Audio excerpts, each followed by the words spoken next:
How to add Citi Bank Credit Card to Union Bank app. Want to manage your Citi Bank Credit Card directly through your Union Bank app? Well, show you how to add it in just a few easy steps.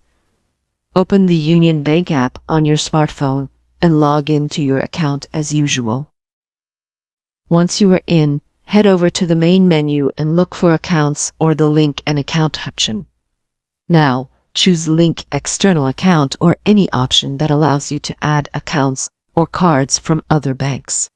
Here, you will need to enter your Citibank credit card details. That may include your card number, account name, or other information. Finally, go through the security check. Union Bank might ask for an OTP or password to confirm that it is really you. And there you have it. Your Citibank credit card is now linked to your Union Bank app, making it easier than ever to manage all your finances in one place. Finally, thanks for watching.